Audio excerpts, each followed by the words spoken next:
Good evening. నేడు ప్రపంచ క్షమాపణ దినోత్సవం. భూగోళంపై ఉన్నటువంటి ప్రతి మానవుడు ప్రశాంతమైనటువంటి జీవితాన్నే కోరుకుంటాడు. No doubt at all. ప్రశాంతమైనటువంటి జీవితాన్ని కోరుకునేటటువంటి ఈ ప్రయాణంలో చాలాసార్లు ఎదుటి వ్యక్తులతో కొన్నిసార్లు లోతుగా మాట్లాడుకుంటే తనతో తాను లేదా కుటుంబ సభ్యులు, బంధువులు, స్నేహితులు కొంత వ్యతిరేకత భావన ఏర్పడుతుంది. ఇది సహజం, అరుదు అని చెప్పలేం. అవుతే ఈ జీవిత ప్రయాణంలో మరి ఈ ఎదురైనటువంటి సమస్యకి పరిష్కారం ఏంటి? కొంత ఉపశమనం అని నేను అన్ను, కానీ జవాబు తప్పకుండా మనకు పెద్దలు అందించారు, చరిత్ర కూడా అందించింది. వ్యక్తిగతం ఈ భావనను యూనివర్సల్గా చేసి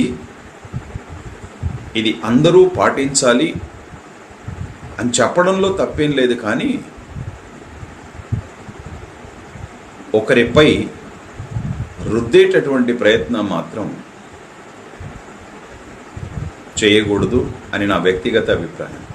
ద రీజన్, స్పీడ్ బ్రేకర్ ఉంది,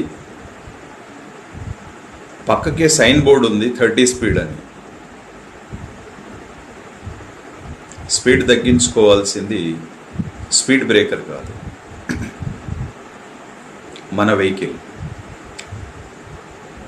ఇన్ ద సేమ్ వే, క్షమిస్తే పర్యవసానం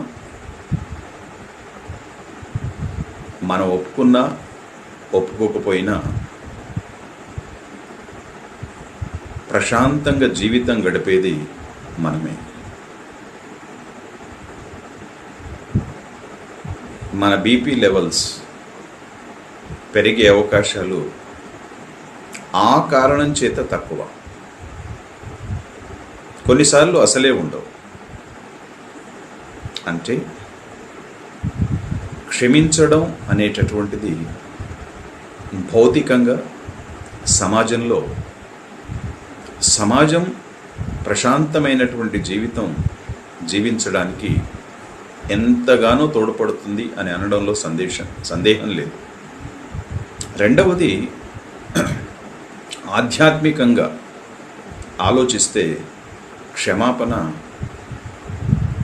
ప్రతి కోణంలో మనకు కనిపించేటటువంటి ఒక సత్యమే. 2 చెంపలు వేసుకుంటాం మందిరంలో, అర్థమేంటి? నా తప్పుల్ని క్షమించు. ఇతరుల తప్పుల్ని మనం క్షమించకపోతే, సో క్షమించడం అనేటటువంటిది ఆధ్యాత్మికంగా దైవిక లక్షణం. అది మనకే ప్రశాంతతనిస్తుంది. చట్టపరంగా మనం ఇక్కడ మాట్లాడుకోవట్లేదు, వ్యక్తిగతమైనటువంటి విషయమే మాట్లాడుకుంటున్నాం. వ్యక్తిగత జీవితాన్ని గూర్చి మనం మాట్లాడుకుంటున్నాం. సో ఈ ప్రపంచ క్షమాపణ దినోత్సవ సందర్భంగా చిన్నగా లిట్మస్ టెస్ట్ అంటాం కదా, ఒక తెల్ల కాగితం తీసుకొని మనం ఎంతమందిని క్షమించాం, ఇటువైపు ఒక మధ్యలో గీత కొట్టేసి ఇటువైపు ఎంతమందిని క్షమించలేకపోయాం లిస్ట్ అవుట్ చేసుకొని వాళ్లను కూడా క్షమించగలిగితే క్షమాగుణం పరమో ధర్మ, ఉన్నతమైనటువంటి ధర్మం. క్రీస్తు వారిని అంత హింసించిన వారి చివరి మాట అదే కదా. వారు ఏం చేస్తున్నారో వారికి తెలియదు, వారిని క్షమించండి. సో క్షమాపణ గురించి ఒక 2 పారాగ్రాఫ్స్ ఇంగ్లీష్లో తెలుగులో నేను చదివి ముగిస్తాను. Forgiving means letting go of anger, resentment or the desire for revenge towards someone who has hurt or wronged you. It does not mean forgetting or excusing the offense, but choosing peace over bitterness. Forgiveness is a powerful act of inner strength that brings healing to both the forgiver and the forgiven. క్షమించడం అంటే మనల్ని బాధ పెట్టిన లేదా నష్టపరిచిన వ్యక్తి పట్ల ఉన్న కోపం, ఆవేశం, ప్రతీకార భావాలను వదిలేయడం. ఇది తప్పును మరిచిపోవడం లేదా న్యాయంగా భావించడం కాదు. మరిచిపోమని చెప్పట్లేదు, అది న్యాయం అని కూడా చెప్పట్లేదు. కానీ ద్వేషాన్ని వదిలి మనశ్శాంతిని ఎంచుకోవడం, క్షమించడం అనేందుకు మనసు బలంగా ఉండాలి. క్షమించడానికి బలంగా ఉండాలి మనసు. అందుకే క్షమించే వ్యక్తి మీక్నెస్తో ఉంటాడు అంటే meekness is not a weakness, it is a strength.